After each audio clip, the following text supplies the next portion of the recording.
இல்லத்தரசிகள் அவசியம் தெரிந்து கொள்ள வேண்டிய 20 கிச்சன் டிப்ஸ்கள். இல்லறத்தில் முக்கியமான விஷயம் சமையல். உணவை சுவையுடன் சமைப்பதோடு நேர்த்தியாகவும் சமையலறையை வைத்திருக்கும் கலையை பெண்கள் கட்டாயம் அறிந்து கொள்ள வேண்டும். அவர்களுக்கு பயன்படும் 20 முக்கியமான குறிப்புகள் இங்கு பகிர்ந்து கொள்ளப்பட்டுள்ளன. இட்லி பூ போன்று மென்மையாக வருவதற்கு மாவில் 2 கைப்பிடி சாதத்தை கலந்து அரைத்தால் போதும். அவியல் செய்யும்போது தேங்காய், பச்சை மிளகாய், சீரகம் இவற்றுடன் சிறிது ஊறவைத்த கசகசாவை சேர்த்து அரைத்தால் அவியல் திக்காகவும் சுவையாகவும் இருக்கும்.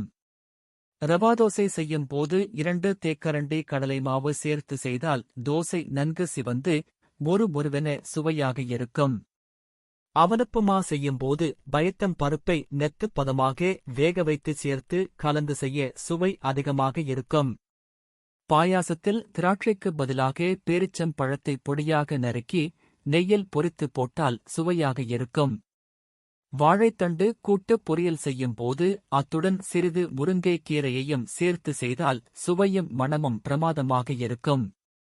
துவரம் பருப்புக்கு பதிலாக பொட்டுக் கடலையுடன் வரமிளகாய், பூண்டு, கொப்பரை தேங்காய் ஆகியவற்றை சேர்த்து பருப்பு பொடி செய்தால் பொடி மிகவும் ருசியாகவும் வாசனையாகவும் இருக்கும். வாணலியில் ஒரு பிடி முருங்கைக்கீரையை நெய் விட்டு வதக்கி சிறிது தேங்காய் சேர்த்து அரைத்து கொதிக்கும் சாம்பாரில் விட்டால் சுவை சூப்பராக இருக்கும்.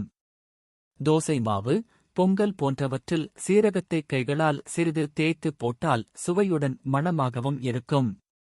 பாகற்காயுடன் உப்பு, மஞ்சள் தூள், வெல்லம், எலுமிச்சை சாறு ஆகியவற்றை சேர்த்து அரை மணிநேரம் வைத்திருந்தால் கசப்பு காணாமல் போய்விடும்.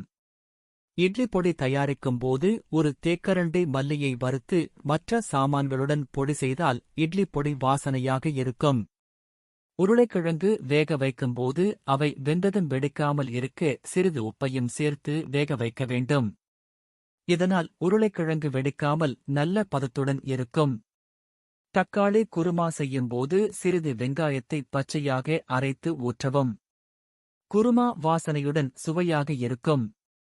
இட்லிக்கு அரைத்த மாவில் 2 தேக்கரண்டி நல்லெண்ணெய் விட்டு கலந்து செய்தால் இட்லி மிருதுவாக இருக்கும். உளுந்து வடை செய்யும்போது ஒரு கைப்பிடி கொத்தமல்லி தழையை சேர்த்து ஆட்டி செய்தால் நறுக்கிப் போட்டு செய்வதை விட வாசனையாக இருக்கும்.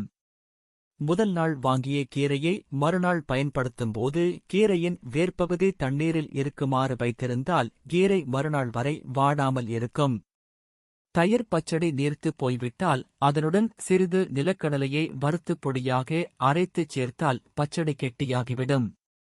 குழம்பில் உப்பு அதிகமாகிவிட்டால் தக்காளிப் பழத்தையோ அல்லது உருளைக்கிழங்கையோ வெட்டிப் போட்டு கொதிக்கவிட்டால் உப்பு குறைந்துவிடும். சாம்பார் செய்யும்போது அதனுடன் ஒரு நெல்லிக்காயை சேர்த்துச் செய்தால் சாம்பாரின் சுவையும் மணமும் அலாதியாக இருக்கும். தோசை மாவில் ஒரு டீஸ்பூன் ரவை சேர்த்து அரைத்தால் தோசை வார்க்கும்போது சிவந்து மொறுமொறுவென வரும். இந்த பதிவு உங்களுக்கு பிடித்திருந்தால் லைக் மற்றும் சப்ஸ்கிரைப் செய்து பகிருங்கள். மேலும் இது போன்ற தகவல்களுக்கு தொடர்ந்து இணைந்திருங்கள்.